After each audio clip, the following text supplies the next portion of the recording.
अस्सलाम वालेकुम। हमारे चैनल कंप्यूटर स्टडी स्टूडियो को लाइक करें और सब्सक्राइब करें ताकि हर नई वीडियो अपलोड होने पर आपको नोटिफिकेशन मिल सके। लेसन नंबर है 17। आज हम इसमें डिस्कस करेंगे हमारे पास यूनरी एंड बाइनरी ऑपरेटर्स क्या होते हैं। इससे पहले हम डिस्कस कर रहे थे अर्थमेटिक्स ऑपरेटर्स को। तो अर्थमेटिक ऑपरेटर में हमारे पास प्लस माइनस मल्टीप्लाई डिवाइड और एक मॉडुलस ऑपरेटर्स है। अब इसमें कुछ हमारे पास ऐसे भी एक्सप्रेशन होते हैं जिनके साथ हम सिंगल ऑपरेंड को इस्तेमाल करते हैं और कुछ ऐसे एक्सप्रेशन होते हैं जिनके अंदर हम टू ऑपरेंड्स को इस्तेमाल करते हैं। अब देखेंगे unary operators are types of operators that work with one operand is called unary operator. सिर्फ एक ऑपरेंड उनके साथ होगा। तो नॉर्मल अगर हम देखें तो हमारे पास एक जो एक्सप्रेशन होता है उसमें कम से कम दो ऑपरेंड होंगे तो आपका ऑपरेशन होता है। जैसे हम लिखते हैं ए प्लस बी, प्लस का हमारे पास ऑपरेटर्स है और लेफ्ट और राइट साइड पे हम दो ऑपरेंड लेंगे तो फिर उनकी वैल्यूज को वो जमा करके आपको रिजल्ट देगा। तो सी में हमारे पास जो यूनरी ऑपरेटर्स होते हैं वो कहता है कि इसके लिए आपको एक सिंगल ऑपरेंड की जरूरत है, मतलब एक ही वैल्यू होगी और उस पर आप कोई ना कोई ऑपरेशन अप्लाई करेंगे। Some unary operators are as follow. देखिए माइनस है, प्लस प्लस और माइनस माइनस। नॉर्मल माइनस का तो आपको पता है कि ये नेगेटिव नंबर्स है और जो प्लस प्लस आपके पास है इसको हम पढ़ते होते हैं इंक्रीमेंट ऑपरेटर्स और माइनस माइनस हमारे पास होता है डिक्रीमेंट ऑपरेटर्स। तो इन तीनों के लिए आपके पास एक सिंगल ऑपरेंड की जरूरत होती है। इसके बाद है एक्सक्लेमेशन साइन, इसको हम नॉट ऑपरेटर्स पढ़ते होते हैं। अच्छा, ये सारे हमारे पास जो ऑपरेटर्स हैं इनके लिए एक सिंगल ऑपरेंड की आपको जरूरत पड़ेगी। The above operator works with single operands. देखिए माइनस ए कोई वैल्यू इसकी होगी, N plus plus single operands है एन, प्लस प्लस के बाद हम कोई ऑपरेंड नहीं यहाँ पे लगा रहे हैं। इसी तरह माइनस माइनस बी है। तो ये डिफरेंट एग्जांपल है हमारे पास यूनरी ऑपरेटर की जिसमें एक ऑपरेंड की आपको जरूरत होती है। यूनरी मीन वन, आपने ध्यान में रखना है कि एक ऑपरेंड। दूसरे हमारे पास होते हैं बाइनरी ऑपरेटर्स, नॉर्मल जो हम यूज करते हैं। A types of operator that works with two operand is called unary operators. Normal हमारी जितनी एक्सप्रेशन होती है, इक्वेशंस होती हैं। Some binary operators are as follow. देखिए प्लस है, माइनस है, multiply, divide, greater than, less than, ये सारे हमारे पास जो ऑपरेटर्स होते हैं ये बाइनरी ऑपरेटर्स हैं। The above operators are used with two operands. लेकिन ये सारे ऑपरेटर जो है इनको अगर आपने यूज करना होगा तो कम से कम दो ऑपरेंड्स आपके पास होना लाजमी है। जैसे हम लिखते हैं ए प्लस बी, प्लस एक ऑपरेटर है, ए और बी आपके पास दो ऑपरेंड्स है, इनकी वैल्यूज को आप ऐड करेगा। इसी तरह डी ग्रेटर देन एफ, तो कम से कम इनके लिए आपके पास दो ऑपरेंड्स का होना लाजमी है, इसलिए ये बाइनरी ऑपरेटर्स कहलाते हैं। अब आ जाते हैं कंपाउंड असाइनमेंट स्टेटमेंट। कंपाउंड, जैसे कंपाउंड का लफ्ज आता है ना, इसका मतलब होता है एक से ज्यादा। An assignment statement that assign a value to many variable in a single statement is known as assignment statement. Normal last time हमने जो अपना प्रोग्राम एक बनाया था उसमें हमने वेरिएबल डिक्लेयर किए थे और वेरिएबल को डिक्लेयर करने के बाद उनको वैल्यू असाइन की थी। मसलन मैंने कहा जी a is equal to 10, 10 value जो है वो a में हमने स्टोर कर ली। फिर मैंने कहा जी b is equal to 5, b में हमने वैल्यू 5 की स्टोर कर दी। वो कहता है कि कंपाउंड असाइनमेंट स्टेटमेंट क्या करता है, एक वैल्यू को एक से जायद वेरिएबल्स के अंदर एक सिंगल स्टेटमेंट में स्टोर कर देता है। एग्जांपल देखिए, a is equal to b is equal to 100। जैसे हम ये स्टेटमेंट लिखते हैं कंपाइलर क्या करता है, 100 जो वैल्यू है वो b को भी साइन कर देता है और वही वैल्यू a को भी साइन कर देता है। एक्चुअल सबसे पहले ये जो 100 वैल्यू है ये b को साइन होती है और उसके बाद b की वैल्यू जो होती है वो a को साइन हो जाती है। Assign the value 100 to both a and b। Some other example, x is equal to y is equal to z is equal to 50,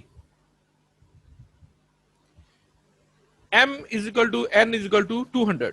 अब देखिए 50 वैल्यू जो है ये z को साइन होगी, z की वैल्यू y को और y की वैल्यू x को। तो फर्स्ट टाइम वैल्यू कितनी साइन हुई 50। इट मींस कि इन तीनों वेरिएबल्स को 50 वैल्यू साइन हो गई। अब देखिए m is equal to n is equal to 200। 200 value सबसे पहले साइन होगी n को, n की वैल्यू साइन हो जाएगी m को। इट मींस कि इन दोनों में 200 स्टोर हो जाएगा।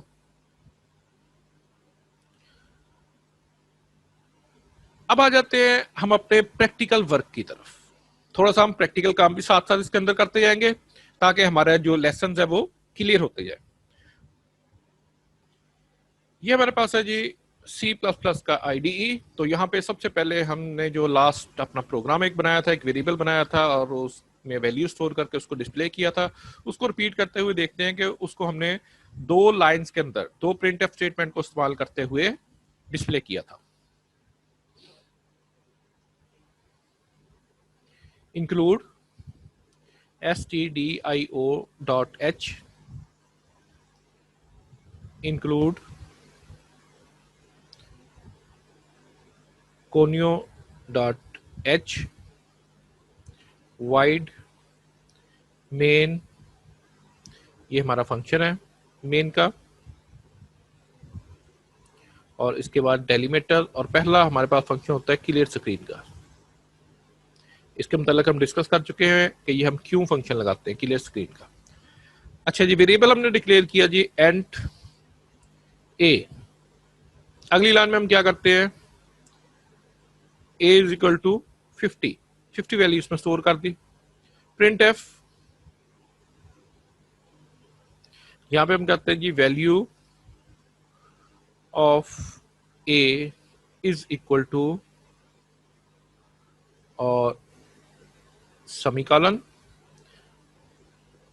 प्रिंट एफ, यहां पे हम फॉर्मेट स्पेसिफायर लगाते हैं, डी लगाते हैं और वेरिएबल का नाम लिखते हैं, वो हमारे पास है a, और इसको हम सेमीकोलन से बंद कर देते हैं।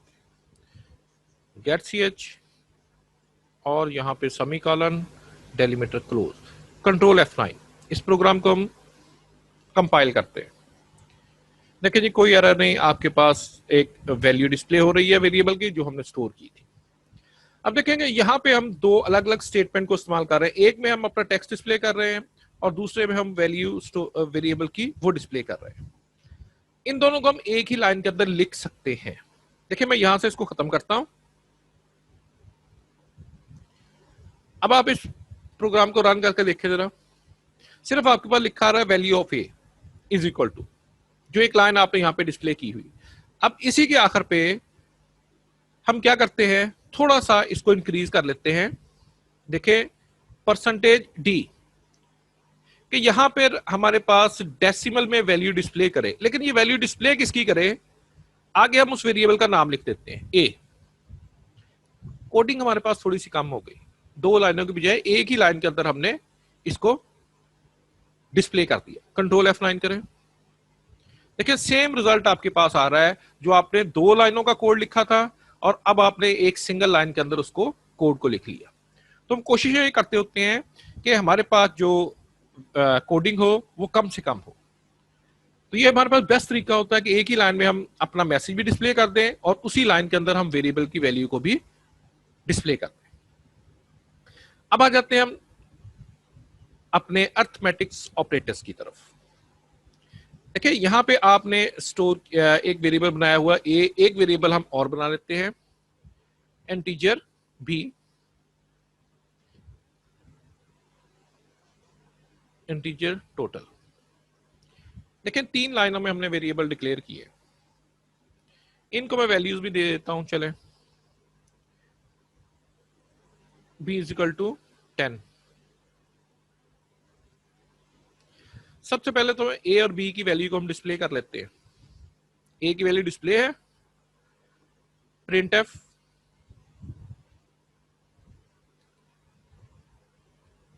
Value of B is equal to percentage D, और वैल्यू अब हमने डिस्प्ले करनी है बी की। लेकिन एक काम आपने क्या करना होता है कि यहां पे आपने लगा देना है बैकस्लैश एन।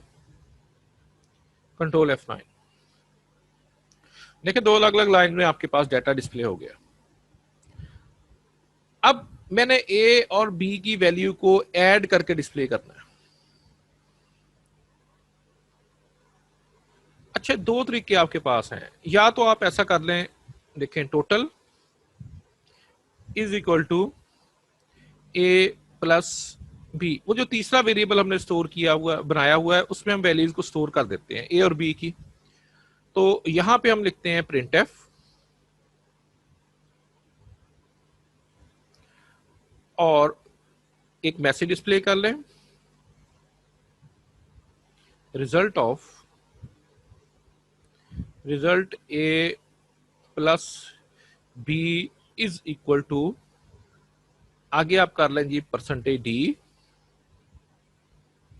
ए, ये मैसेज डिस्प्ले हो जाएगा यहां तक आपके पास result A plus B is equal to, और आगे वैल्यू डिस्प्ले होगी।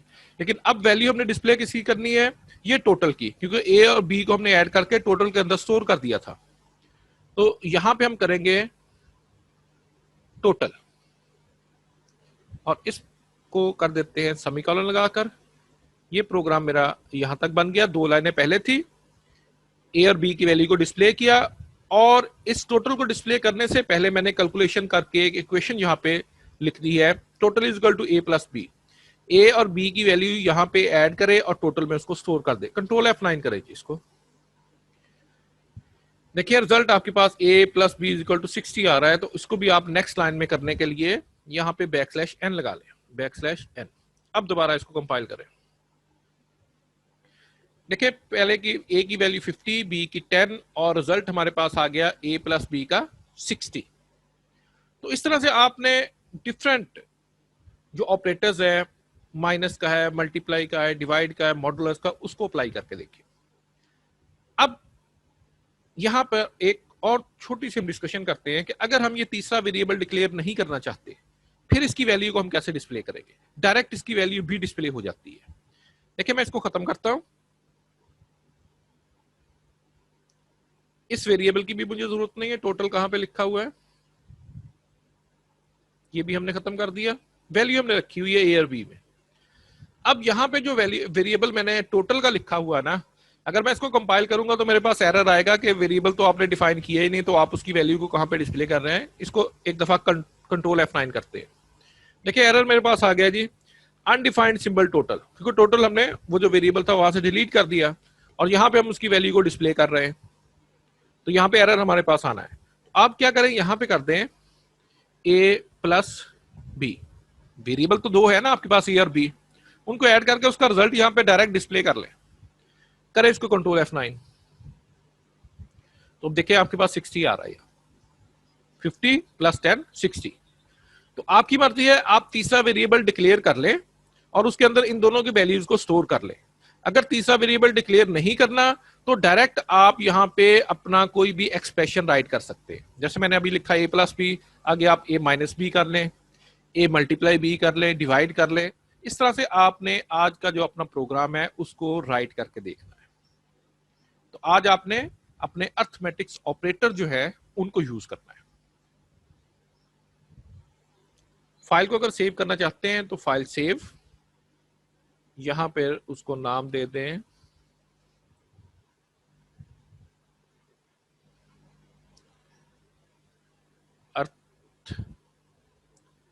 .cpp, इसको कर लें ओके। ये आपके पास फाइल सेव हो गई। Thanks for watching the lecture. इंशाल्लाह मिलते हैं नेक्स्ट लेक्चर में। उस वक्त तक के लिए अल्लाह हाफिज। हमारे चैनल कंप्यूटर स्टडी स्टूडियोज को लाइक करें, सब्सक्राइब करें और बेल आइकन पे क्लिक कर दें ताकि हर नई अपलोड होने वाली वीडियोस का नोटिफिकेशन आपको मिलता रहे।